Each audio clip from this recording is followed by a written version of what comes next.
Gold, trusted gold buyers. మీరు తాకట్టు పెట్టిన బంగారాన్ని విడిపించి ఈ రోజు ఉన్న మార్కెట్ ధరకు కొనబడను.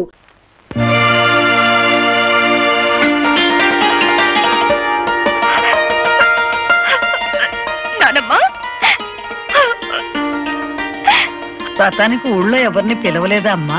నువ్వొక్కదానివి దీవిస్తే ముక్కోటి దేవతలు దీవించినట్టు అవుతుందని నిన్ను తప్ప మరెవరిని పిలవలేదు నాన్నమ్మ. కంటికి కనపడిన గౌరీదేవి రాధమ్మను అనుగ్రహించకపోయినా మీ గుండెల్లో పెట్టుకు పెంచిన మీ మనవరాల్ని మీరు దీవిస్తే చాలమ్మా. మా అమ్మగారు ఆశీర్వాదం తీసుకోమ్మా. నన్ను దీర్ఘ సుమంగలిగా ఆశీర్వదించు నాన్నమ్మా. ఏమ్మా దీవించాలని సందేహిస్తున్నారు? మీ మనవరాలు పసుపు కుంకాలతో పచ్చగా ఉండటం మీకు ఇష్టం లేదమ్మా? నా మనసుకైతే ఆ కోరిక ఉంది, కానీ నా దీవెనకి ఆ శక్తి లేదు బాబు. నాన్నమ్మా ఎందుకు లేదమ్మా, మా గోపి ఆవేశంతో కట్టిన తాళిని రాధమ్మ అజ్ఞానంతో తీసివేయబోయినప్పుడు మీరు అడ్డుకుని ఆపారు. తెగిపోయిన అనుబంధాన్ని తిరిగి గుర్తు చేస్తూ విడిపోయిన కుటుంబాలని మళ్లీ కలపాలనే ఉద్దేశంతో మీ మనవరాల్ని మీ ఇంటి నుంచి మా ఇంటికి పంపారు. ఇంతటి మహత్కార్యం చేయగలిగిన మీకు మీరు నిలబెట్టిన తాళిని కాపాడే శక్తే మీకు లేదంటారా? తల్లి తండ్రి లేని గోపి అబ్బాయిని మీరు దిక్కు మొక్కు లేకుండా వదిలేయటం వల్ల ఆ కర్ణుడు అనుభవించినంత దౌర్భాగ్యాన్ని మా గోపి అబ్బాయి కూడా అనుభవిస్తున్నాడమ్మా. అవునమ్మా, మీ కొడుకు మీ అల్లుణ్ణి నిర్దాక్షిణ్యంగా చంపాడని మీకు తెలుసు. గోపికి రావాల్సిన ఆస్తిని కాజేశాడని మీకు తెలుసు. అయినా ఈ నిజాన్ని మీరు ప్రపంచానికి చెప్పలేకపోయారు. గోపి ప్రాణభయంతో పరిగెత్తుకుంటూ వచ్చి నా పంచన చేరాడు. వాడు నా దగ్గర ఉంటే వాడి జీవితానికి న్యాయం జరిపిస్తాడనే ఆశతో కావాలని వాడి లాకెట్టు మీ దగ్గర తాకట్టు పెట్టాను. అయినా ఏనాడు వాడి యోగక్షేమాల గురించి మీరు విచారించలేదు, వాడిని చేరతీయలేదు. వాడు మాకు దేవుడిచ్చిన బిడ్డగానే భావించాం. వాడి ఆలనా పాలనా చూడడంలో మా ముగ్గురికి ఒక ఆనందం కనిపించింది. ఆ ఆనందంలోనే మాకు పెళ్లిళ్లు కావాలని, మాకు బిడ్డలుండాలనే మాటే మర్చిపోయి ఇన్నేళ్లు గడిపేశాం. ఇంకో నిజం కూడా మీకు చెప్పాలమ్మా. చిన్నప్పటి నుంచి గోపి అబ్బాయికి తనెవరో, తనకి జరిగిన అన్యాయం ఏంటో, తనకు రావలసిన ఆస్తిని ఎవరు అనుభవిస్తున్నారో అంతా తెలుసమ్మా. అయినా ఏనాడు వాటి గురించి ఆశపడలేదు, బాధపడలేదు. మరంత గొప్ప మనిషికి ఉత్తి పుణ్యానికి ఉరిశిచ్చపడితే మీ మనవరాలు విధవరాలైపోద్ది. అప్పుడే రాధమ్మ తల్లి పసుపు కుంకాలు ఎలా సరిపోయాలో, తాళిబొట్టు ఎలా తెంచాలో బ్రహ్మచార్యవలం మాకు తెలియదమ్మా. ఆ తతంగం అంతా మీరే దగ్గరుండి జరిపించాలి. వీళ్ళ నుంచి మానవత్వాన్ని నేర్చుకున్న మనిషిగా రేపు నేను కోర్టులో చెప్పబోయే నిజమే ఈ మాంగళ్యాన్ని నిలబెడుతుందమ్మా.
నిలబెట్టలేదా? ముందుకు వెళ్ళిపోయావు, సరిగ్గా కూర్చో.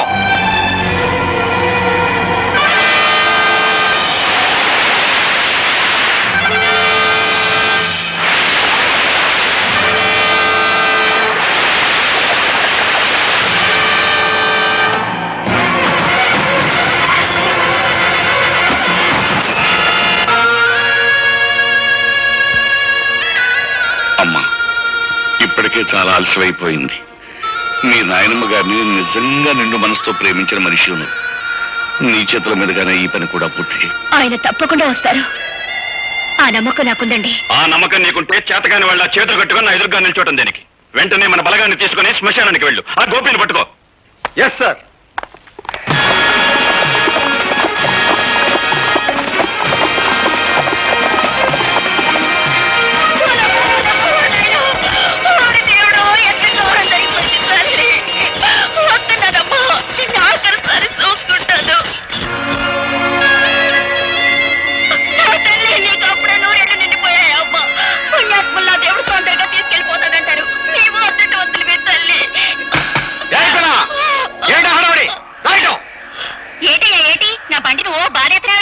ఏమిటా ఏడుపులో? ఇంతగా ఉన్నావు? సూర్యచంద్రరావు పంపితే వచ్చాను. అవును, సంస్కారం లేని తల్లికి దాన సంస్కారం చేయడం ఇట్టలేక అదేదో నన్నే చేయమని కిరసనాలు అగ్గి పెట్టేసి పంపించారు. సూర్యచంద్ర గారు మనుషుడు ముందు చెప్పలేదే? కానీ కానీ తొందర కానీ. నన్ను ఆడ చెప్పనిచ్చా? తొందర కానీ.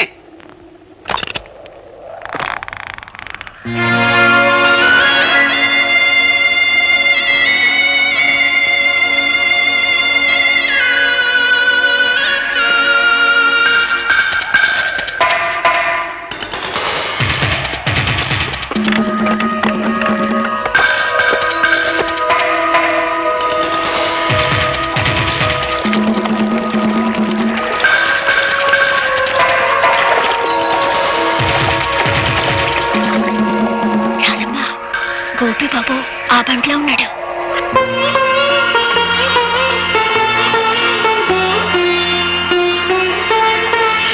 అబ్బాయి పోలీసులు. అట్టమ్మా, అయ్యో అగ్గిపెట్టి బండ్లో మర్చిపోయాను. ఇటు ఇయ్యమ్మా.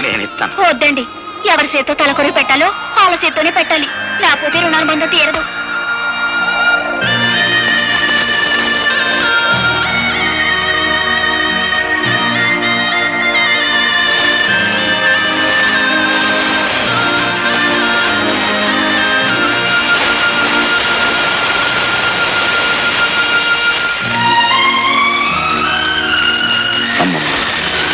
ప్రత్యక్ష సాక్షి పేరుతో నీ చావుకు నేను కారకునయ్యాను. నన్ను క్షమించు.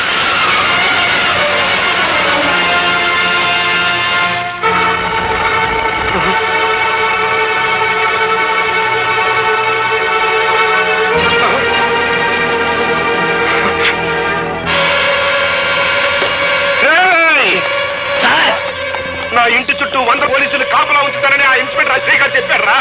ఎక్కడ తెచ్చాడు? ఈలోగా మమ్మల్ని ఏర్పాటు చేశారు కదా సార్. ఎవరైనా చంపాలో చెప్పండి. మా అమ్మకి అంత్యక్రియలు జరిపించేశాడంట. నాకు అంత్యక్రియలు జరపడానికి వచ్చేస్తున్నానని ఫోన్ చేశాడు రా గోపి గారు. వచ్చేస్తున్నారా? ఆ అంత్యక్రియలు జరిపించండి.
శ్రేయ సమయానికి వచ్చేసావు. వస్తున్నా.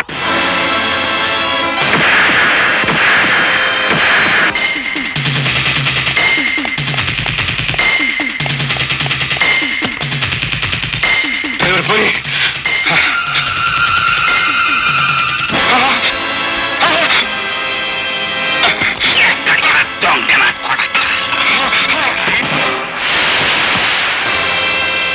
మోసం చెయ్యటం నీకొక్కడికే తెలిసిన విద్య కాదురా. అదే మోసానికి నేను దిగజారితే నీ బతుకు చూస్తుంటా.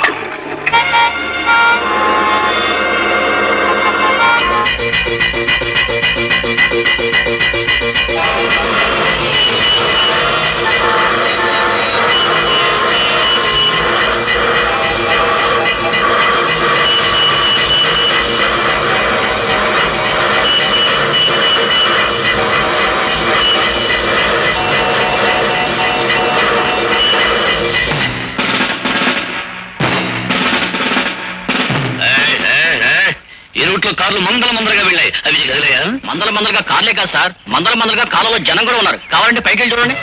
కార్లు మందల జనం ఉన్నారు.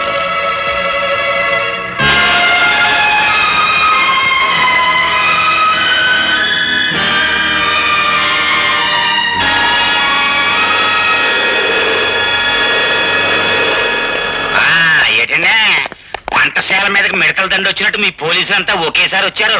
ఏమన్నా కిరికిరియా? మిమ్మల్ని అందరూ అరెస్ట్ చేసి తీసుకెళ్ళడానికి ఫుల్ పవర్ తో వచ్చాం. మమ్మల్ని అందరినీ అరెస్ట్ చేయాలంటే ఈ ఊరు జనాభా 7500, మీ జీపులు 5 సాలం. ఇంతకీ మమ్మల్ని ఎందుకు అరెస్ట్ చేస్తున్నారో చెప్పనే లేదండి. జైల్లోంచి తప్పించుకున్న గోపి మీలో ఉన్నాడని మాకు నమ్మకం. బాలే కనిపెట్టేశారండి. నేనేనండి గోపిని. మానేసంలో నేనండి గోపి, నన్ను అట్టుకెళ్ళండి. అబ్బా నేనే గోపిని, నన్ను అట్టుకెళ్ళండి. నేనే గోపి.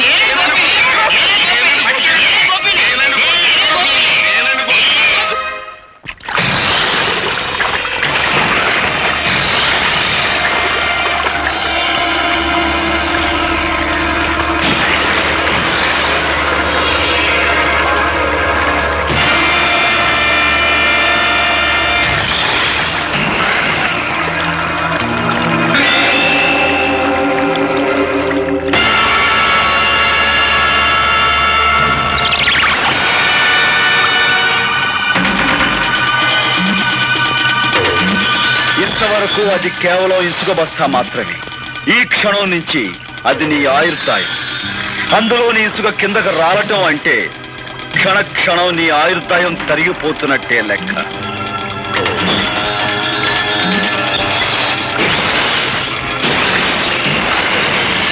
నూరు గొడ్లు తిన్న రాబందు కూడా ఒక్క గాలివానకు చచ్చినట్టు ఎంతో మంది హత్య చేసిన నీ ప్రాణాలు ఇప్పుడు నా గుప్పెట్లో ఉన్నాయి. అమ్మో, ఇసుకంత కాలిపోతుంది. నువ్వు ఇక్కడి నుంచి ప్రాణాలతో బయటపడాలి అంటే నువ్వు చేసిన నేరాల గురించి నీ నోటితో నువ్వే చెప్పాలి.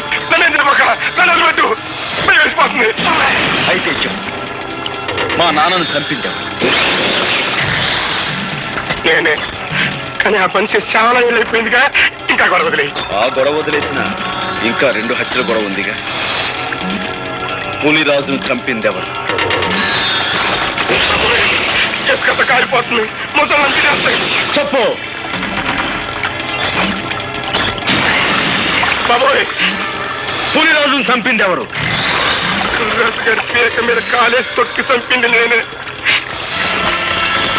కానీ అలా తొక్కమని చెప్పింది, నా చేత తొక్కిచ్చింది ఆ ఇన్స్పెక్టర్ రత్తిగాడే. మా అమ్మమ్మని, అదే నీ కన్న తల్లిని. మమ్మల్ని చంపని చెప్పింది, చంపించింది కూడా ఆశ్రయగాడే.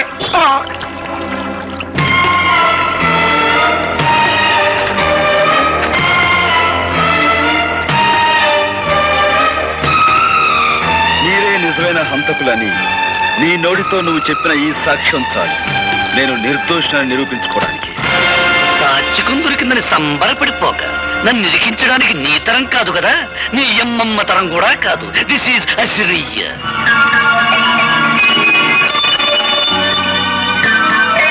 సమయానికి వచ్చావు. నాతో మన రహస్యాలన్నీ చెప్పించేసి ఆ టేప్ రికార్డులో రికార్డింగ్ చేసేసాడు. వాడు రికార్డింగ్ చేస్తుంటే నువ్వు డాన్సింగ్ చేస్తున్నావా? కురికము ఎక్కాల్సి ముసుకొని బెదిరిస్తుంటే నువ్వు చేసిన మర్డర్లో నాకు బాగుందన్న సంగతి నీకు చేస్తావా? పాలకోవా నాయాలా. ఓ పక్క నన్ను అర్తిగల్లాగా ఏలాడి తీసేసి మొసళ్ళకి వేసేస్తానస్తారయ్యా. నిన్ను మోసాళ్ళకి వేసే ఛాన్స్ ఆడికిందుకు ఇస్తాను, నేనే వేసేస్తాను.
హార్మోనియం పెట్టి నీ దగ్గర నుంచి క్యాసెట్ ఎలా రాబట్టుకోవాలో ఈ అవధాల నీకు బాగా తెలుసురా.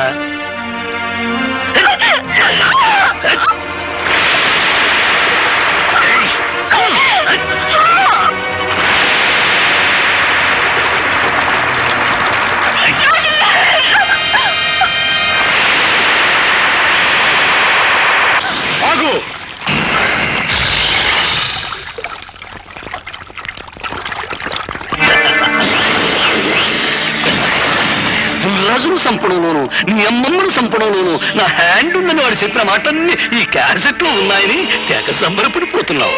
ఇదిగో చివరికి ఆ సూర్యచంద్రరావును కూడా నేనే చంపాను. ఇప్పుడు నీ కాడ ఏ సాక్ష్యం లేదు. ఈ మర్డర్ కేసు కూడా నీ మీదే ప్రయాణం చేస్తాను. దట్ ఈస్ అవతార అశ్రయ్య, ఇన్స్పెక్టర్ ఆఫ్ పోలీస్.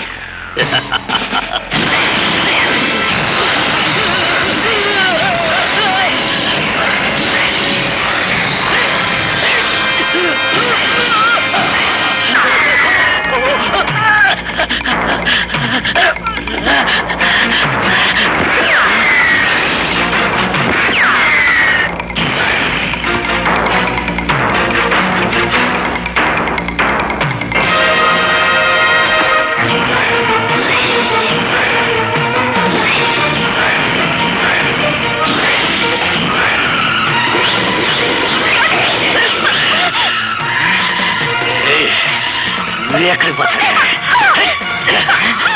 యాదారు అసలు చేతులు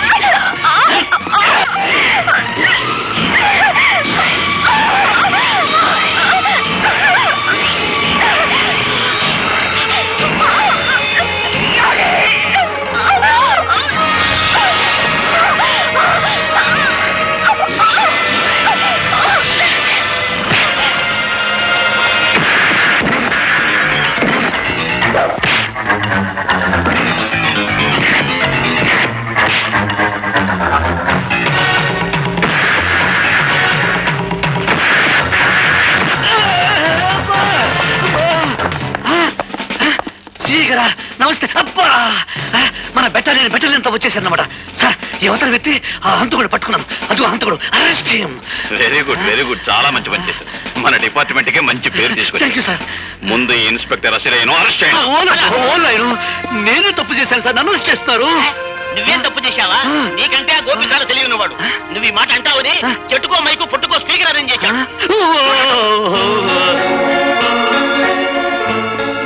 ఖైదీ number 786.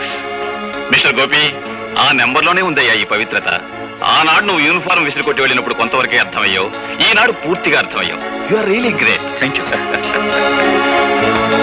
And for more videos, please subscribe to iDream. Please subscribe to iDream. Please subscribe iDream. And please subscribe to iDream. For more videos, subscribe to iDream. please like, share and subscribe to the channel. Congratulations, iDream. Subscribe to iDream. Subscribe to iDream. So subscribe to iDream Media. iDream ki iDream team andarki huge congratulations. Please subscribe iDream Media. Please subscribe to iDream. Subscribe iDream. Please subscribe to iDream. iDream అంటే నా కళల channel subscribe చేసుకున్న నోరు తిరుగుతలేదు మీరైతే గంట గుర్తు కొట్టండి. For more such videos, please subscribe to iDream. Subscribe to iDream. Please subscribe to iDream. Please subscribe iDream Media. Please do subscribe to iDream. Please subscribe to iDream Media. For best entertainment and information, please subscribe iDream. And don't forget to subscribe to iDream.